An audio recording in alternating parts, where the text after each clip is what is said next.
Este podcast pertenece a la red Podcast SN.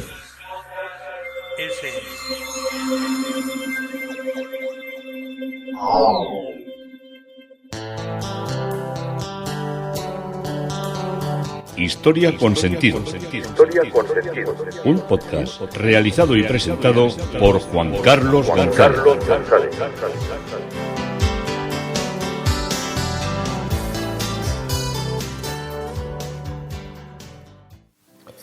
Un saludo a cuantas personas se acercan a través de las redes sociales, de Facebook, de Twitter, de mi página web Historia con Sentido.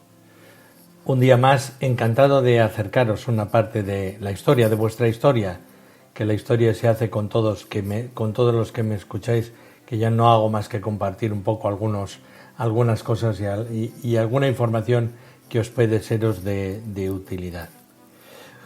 Hoy el tema propuesto es la República Inglesa.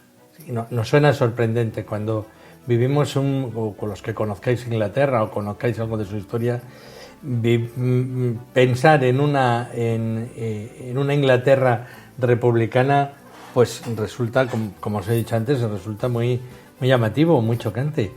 Sin embargo, en el patio del Parlamento, en lo que se visita por fuera de ese edificio tan rematadamente victoriano, pero tan extraordinariamente bello y llamativo, que es el edificio del Palacio de Westminster, el Palacio del Parlamento, siempre nos produce al menos a mí me produce una cuestión, un efecto muy, muy, muy llamativo.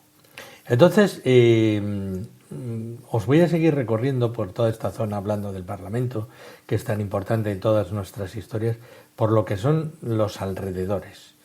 Y hoy os voy a hablar de parques, de ardillas y de pelícanos. Es decir, hemos andado nos hemos bañado casi con los esturiones en Granada y con las farolas del Embankment, y ahora nos va a llevar a animales sorprendentes, que no dejan de ser sorprendentes, porque desde el punto en que nos hemos encontrado, yo os propongo un recorrido que es un recorrido bellísimo. Pero es un recorrido bellísimo no solo porque desde Embankment, yendo hacia Westminster, vamos a ir contemplando en todo momento el gran Big Ben y la parte del Parlamento, que es la parte más cerca al puente del Bright Road Westminster, que es el puente de Westminster. Esa es la parte que vemos, que es la parte de los comunes. La parte de los lords está, como si dijéramos, en el testero del edificio, si lo contemplamos desde el Big Ben, desde el reloj. Entonces allí cerca hay una plaza muy, muy, muy bonita. Podemos pasear pasando por delante y por el lateral de la abadía de Westminster, que siempre nos dejará increíblemente con la boca abierta. Y luego está una gran avenida que es Victoria Street, y a unos 600 metros aproximadamente de andar dejando de espaldas el Parlamento, yo sugiero que avancéis a la derecha para encontrar unas edificaciones bellísimas que están en las calles Queen's Anne Gate y Old Queen Street. Y de ahí es el estilo de la princesa Ana, aunque era reina, pues se llama el estilo Anne's Prince, que es muy, muy, muy... No confundir con el estilo victoriano. Esto es un poco bastante anterior, como un siglo anterior, y es un tipo de construcción con madera y con herrajes de hierro muy, muy, muy, muy sorprendente. Son calles muy... Pues yo no sé quién vivirá allí, si diplomáticos o a los personajes del gobierno, porque no, yo siempre que he andado por esas calles no he visto por allí nadie. Se ve vigilancia, cámaras en cada esquina, pero ya os digo, sorprendente, con todo plantas cuidadas, todo bellísimo. Y ya ahí se sale a una calle ancha, que al otro lado ya vemos árboles, que es la Birkey Walk, y ahí ya están, esos son en la parte exterior de St. James Park.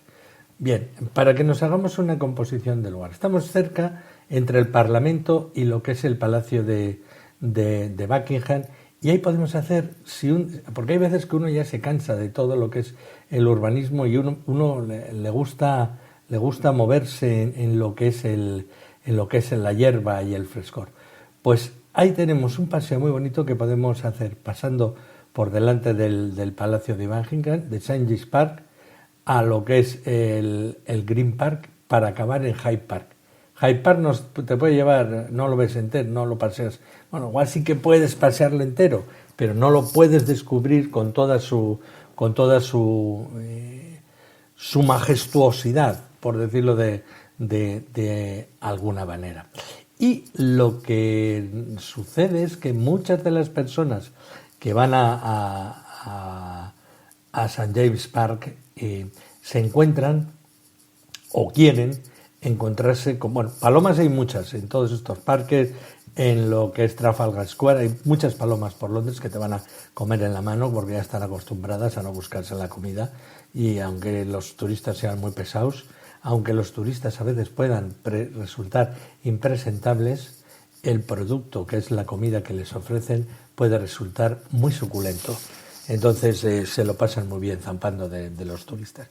Pero nada más entrar en lo que es por esta parte, que os recomiendo, después de haber visto todas las calles de Queens, de la reina Ana, la princesa Ana en estilo, pues una de las cosas que te sorprende es que en cuanto entras te viene una manada de ardillas a ver qué les das. Ya sabes que ponen 100 letreros: no alimentar a los animales, prohibido alimentar a los animales. Pero claro, uno se ve allí rodeado de ardillas y de palomas, y ¿cómo no se va a hacer una foto de ellos? Luego la voy a subir a YouTube y algún día me va a venir Scotland Yard o la Policía Metropolitana de Londres y me va a decir: ¿pero usted qué hace, tío burro, dando de comer a las palomas y dando de comer a las ardillas si ponen letreros por todas las esquinas? Pero es algo que nunca aprenderemos, y también forma parte no voy a decir de la transgresión porque no se puede transgredir, sino del descuido del turista que no lee, o porque no sabe o porque no quiere los letreros indicativos. Las ardillas que hay en St. James Park y en casi todo lo que son todos los parques en Inglaterra, ya son ardillas grises americanas, que llegaron en 1876 en Londres y prácticamente en Inglaterra, y ya se establecieron y se hicieron con todo, porque eran una raza dominante sobre las ardillas rojas, que eran las que había en toda Europa, incluida Inglaterra, aunque para algunas cosas no quieren ser muy europeos, pero sus ardillas eran igual que las nuestras. Y estas se extinguen en 1920, y la escena que se pone, la belleza y la rapidez de una ardilla cogiéndote una nuez o cogiéndote una almendra o una avellana es increíble. Entonces está todo lleno de gente por ahí que, bueno, mira por un lado y para otro a ver si no anda por ahí la policía para darles el suculento premio.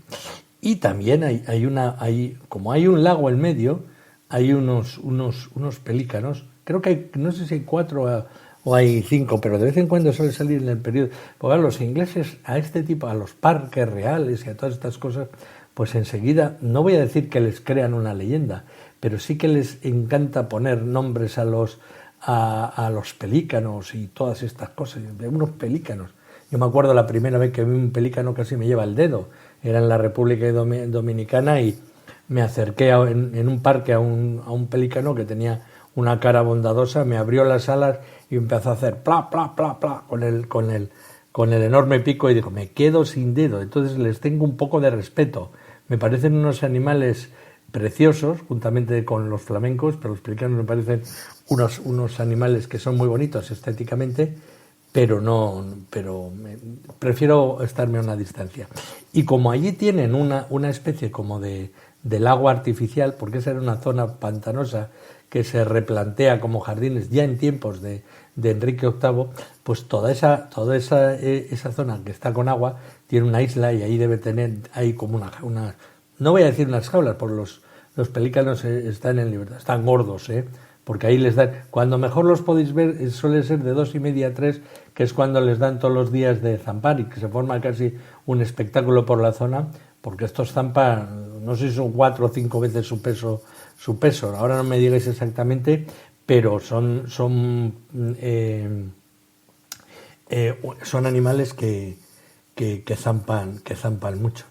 Y es curioso porque una vez fue una gran noticia porque había de los, ya os digo, no sé si son 4 o 5, si eran 5, el quinto, o había uno que desaparecía todas las mañanas y 10 minutos antes de la hora de la comida, porque ya sabes que cuando tú le das a un animal la comida a la misma hora, estos tienen un reloj en el pico, estos saben exactamente en qué momento tienen que aterrizar allí para zampar. Pues 5 o 10 minutos antes de la hora venía y se posaba allí con los otros para recibir la pitanza. Y este pájaro, nunca mejor dicho, con el doble lenguaje que hacemos muchas veces con el idioma castellano, este pájaro lo que hacía era volaba hasta el Zoo de Londres, se comía allí la comida que podía de sus compañeros que estaban en una esclavitud más villana que no la libertad que te da un parque real. Allí se ponía tibio a zampar de la comida de los pelícanos del parque y luego aquí se venía a continuar con la pitanza.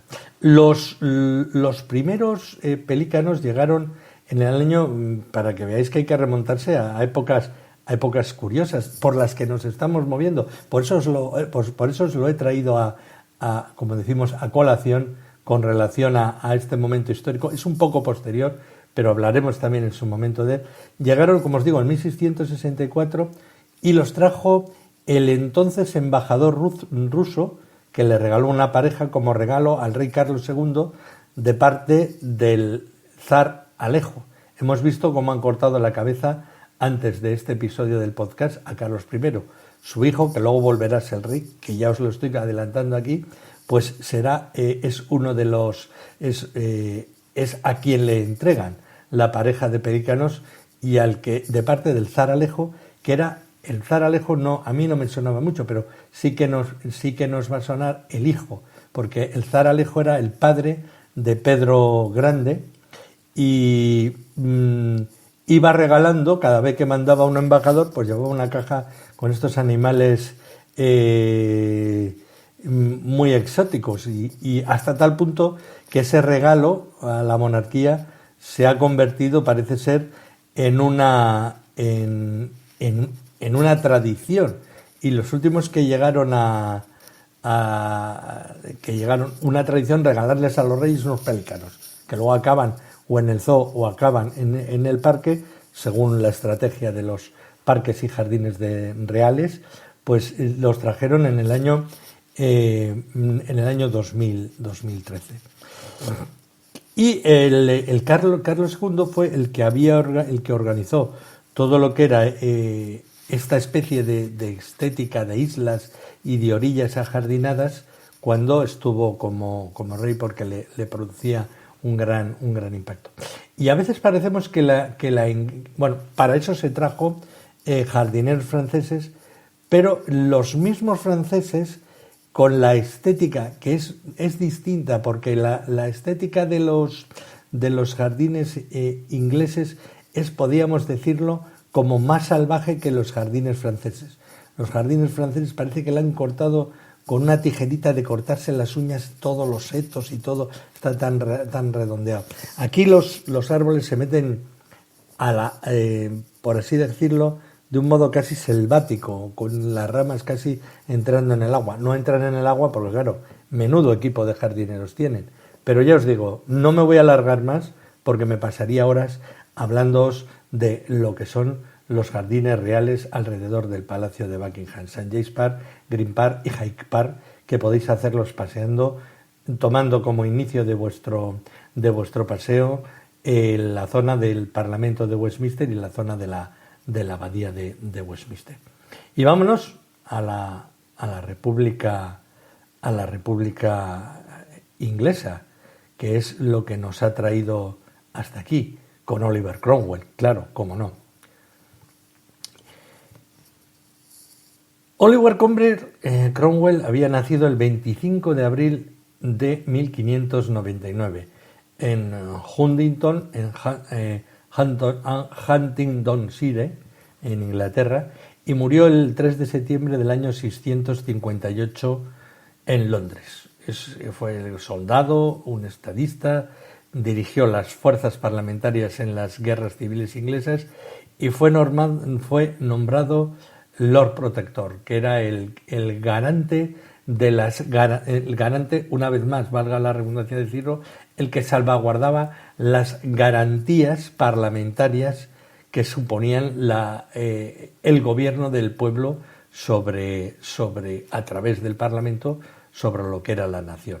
Fue Lord Protector de Inglaterra, de Escocia y de Irlanda entre 1653 y 1658, durante lo que fue lo que se denomina como Mancomunidad Republicana. Como uno de los generales del lado parlamentario en la Guerra Civil Inglesa contra el rey Carlos I, Cromwell ayudó a llevar a cabo el derrocamiento de los Stewart y, como señor protector o Lord Protector, elevó el estatus de su país una vez más al de una potencia europea líder desde el declive que había sufrido desde la muerte de la reina Isabel, de la Tudor, de Isabel I. Hombres de destacados dones, fue uno de los gobernantes más notables de la historia moderna de Europa.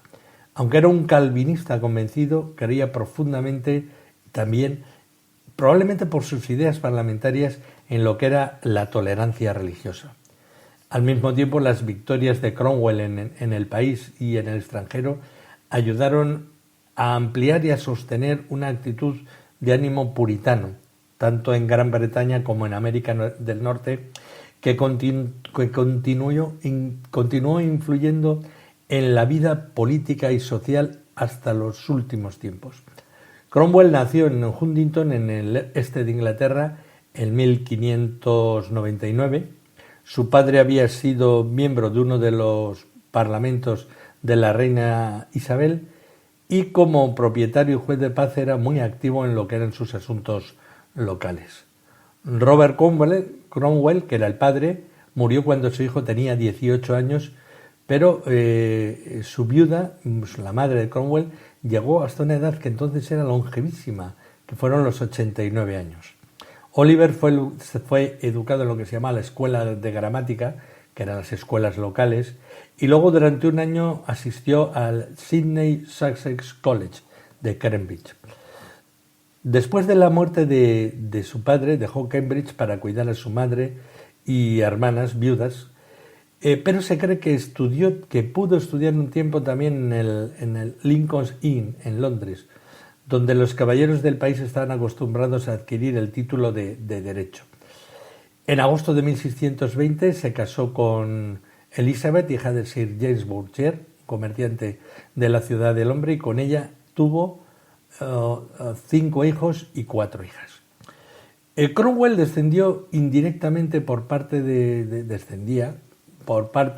su padre, del ministro principal de Enrique VIII, Thomas Cromwell, quien había ayudado al bisabuelo y abuelo de Oliver a adquirir cantidades significativas de antiguas tierras de los monasterios en Huntingdon y en los territorios conocidos como los Fens.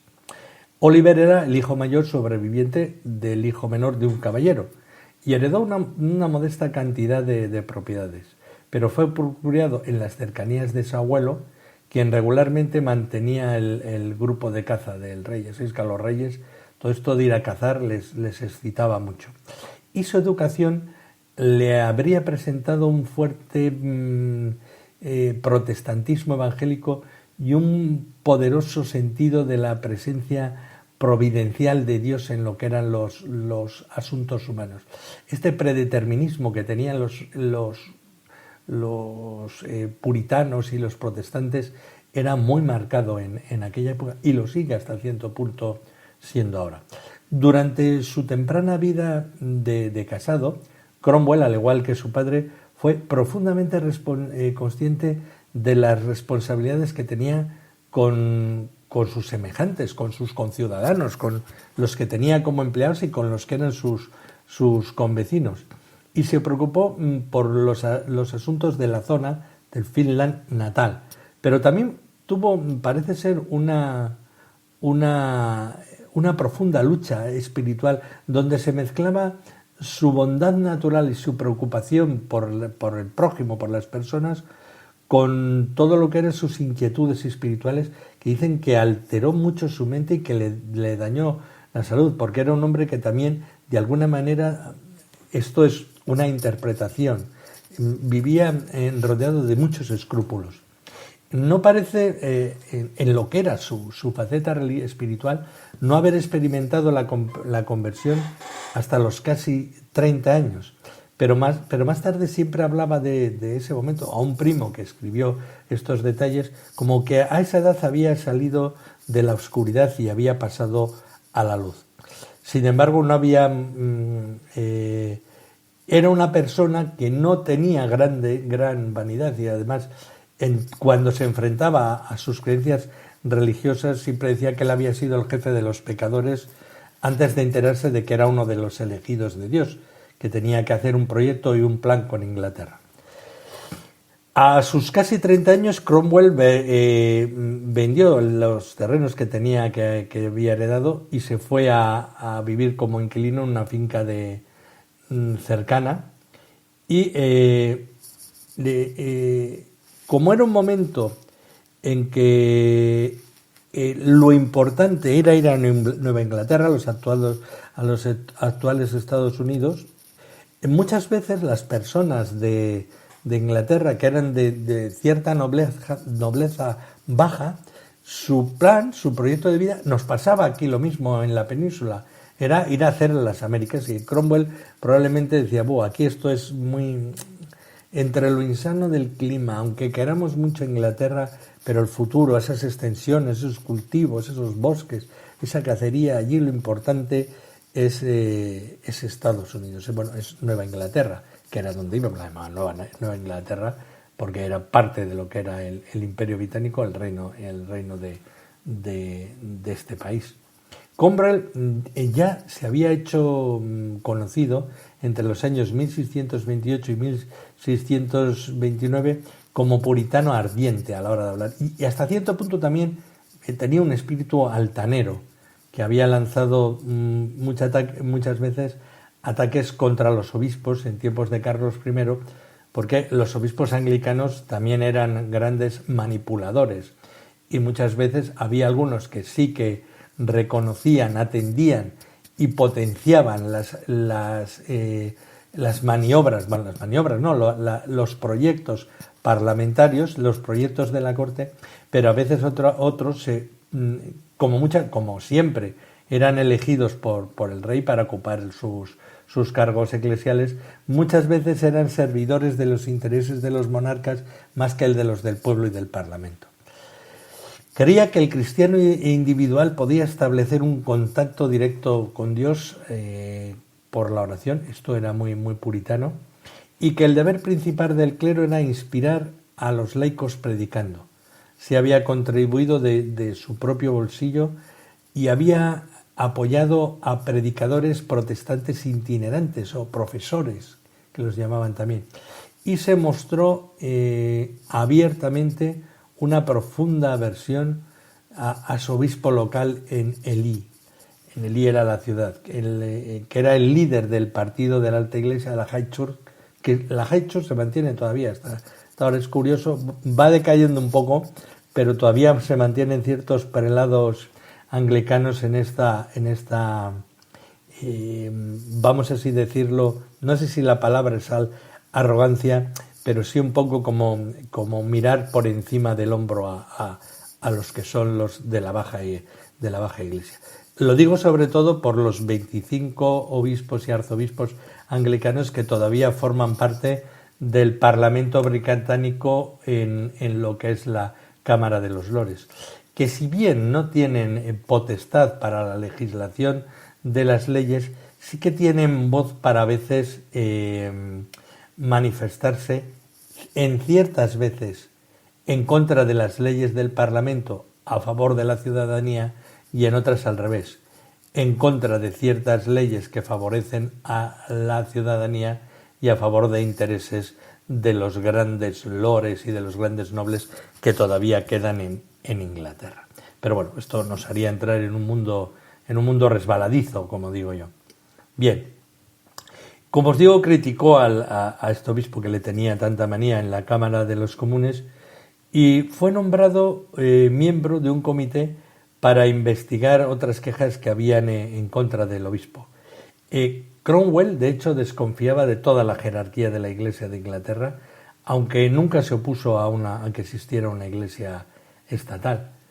Por lo tanto, abogó por abolir la institución del episcopado, los obispos. Esto era algo muy puritano, porque eran de conciencia presbiteriana, de que no existieran los obispos, de que el sacerdocio era participado por todo el pueblo y que no tenía que tener unos marcados representantes distintos. Y también quería prohibir el ritual establecido según lo que era la norma del libro de oración común, que dura hasta nuestros días. Y creía que se debía permitir a las congregaciones cristianas elegir a sus propios ministros, que debían servirles predicando y orando extemporáneamente. Y cuando les pidiera el pueblo, oye, ven a rezar que ahora tenemos una peste, o ven a rezar que tenemos una guerra, o ven a rezar para que tengamos buenas cosechas. Era un poco un tipo de iglesia a la carta, ¿no? Que la feligresía, movida por el interés humano y por la inspiración divina, hacia la realidad de su iglesia. Bueno, Cromwell fue elegido para los parlamentos que, como vimos, se denominaron largo y corto por su duración. De 1640 fue elegido por el municipio de Cambridge y fue sin duda el resultado de estrechos vínculos entre él y los puritanos radicales que había gobernando el ayuntamiento de Greenwich, de Cambridge, en ese momento. En el Parlamento reforzaba ya su reputación como cabeza ideológica religiosa, promoviendo reformas radicales. De hecho, fue demasiado franco para los líderes de la oposición, que dejaron de usarlo como portavoz después de los primeros meses del Parlamento largo. De hecho, aunque Cromwell compartió los agravios de sus compañeros contra los impuestos, los monopolios y las cargas impuestas a su pueblo, fue sobre todo su concepto de religión y de vida la que le llevó por primera vez a la oposición al gobierno del rey. Cuando en noviembre del año 1641 John Pym y sus amigos presentaron al rey la carta de la Gran Remonstración, la obligación de abdicar o el recusamiento, que consta en más de 200 cláusulas, entre las cuales está también la censura de los obispos y de la parte corrupta del pueblo, que apreciaban todavía la formalidad y mantenían la superstición y mantenían una tiranía eclesiástica y muchas veces favorecían esta usurpación. Cromwell declaró que si no hubiera sido presentada en la Cámara de los Comunes, habría vendido, cuando digo si no la hubiera presentado John Pym, hubiera vendido todo lo que tenía y se hubiera ido y nunca más hubiera vuelto a Inglaterra, porque era coincidente con lo que eran sus principios. La Gran Remonstración, como se denomina, tuvo lugar el año 1641 y fue la revocación contra el rey Carlos I, y fue propuesta por primera vez por George Digby, que era diputado de Dorset, poco después de que el Parlamento largo, el de más larga duración, se reuniera en noviembre de 1640. La idea fue tomada por John Pym en 1641 y Pym planteaba utilizarlo como parte de su campaña para transferir el control de las Fuerzas Armadas al Parlamento, socavando también lo que era la confianza que ya no tenía el Parlamento en el rey y sus ministros, y demostrando la integridad de la defensa de los intereses del pueblo por parte del Parlamento. La remonstrancia o la revocación fue fue seleccionada o presentada entre agosto y noviembre de 1641 por Pym y sus partidarios. Entre ellos se encontraban muchos de los nobles, que no os los voy a citar, que formaron lo que se conoció con el Grupo Medio, y la remonstrancia fue un documento largo y amplio que enumeraba todas las quejas perpetradas por el gobierno del rey, tanto en la Iglesia y luego la utilización de la Iglesia a favor del rey y del Estado desde el comienzo de su reinado. Fue una de las más atrevidas acciones que hizo el Parlamento. Y en lugar de culpar al rey mismo, la remonstrance, la revocación, hizo hincapié en el papel de los obispos, de los papistas, de los católicos, de los ministros y de asesores malignos que supuestamente provocaron la discordia y la división entre el rey y el Parlamento. En cambio, la revocación describió las medidas adoptadas por el Parlamento Largo para rectificar estas quejas durante su primer año en el cargo, incluida la abolición de los tribunales de prerrogativas y los impuestos ilegales, la legislación contra la convocatoria la legislación para que se convocara en plazo lo que era el Parlamento, y una reforma parcial de la Iglesia. Entonces, la gran remonstración, el documento lo que venía era decir qué problemas había y qué soluciones daba el Parlamento. Así, la Cámara de los Comunes se presentó como una verdadera defensora de las prerrogativas del rey, pero a la vez también de la exigencia de su cumplimiento como tal, de lo que era la fe protestante, de los privilegios del Parlamento y de las libertades del pueblo. Y para continuar su labor, la revocación pidió la creación de una asamblea de los divinos, designada por el Parlamento, para supervisar la reforma en curso de la Iglesia.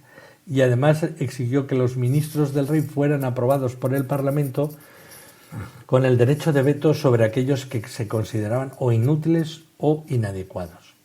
Y el 22 de octubre de 1641, después de un tormentoso debate que duró mucho, hasta la medianoche, la Cámara de los Comunes aprobó la revocación, la remonstrance, por un estrecho margen de 159 votos contra 158.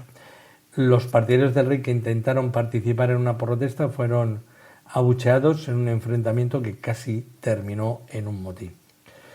Los opositores de la remonstrance, los que eran contrarios, que incluía el vizconde de Malvina y Edward Hyde, formaron un partido realista reconocible en el Parlamento como tal por primera vez. Y la remonstrance, la revocación, fue presentada al rey el 1 de diciembre de 1641, la ignoró durante el mayor tiempo posible, por lo que el Parlamento dio el paso sin precedentes de imprimirlo y distribuirlo para reunir el apoyo externo.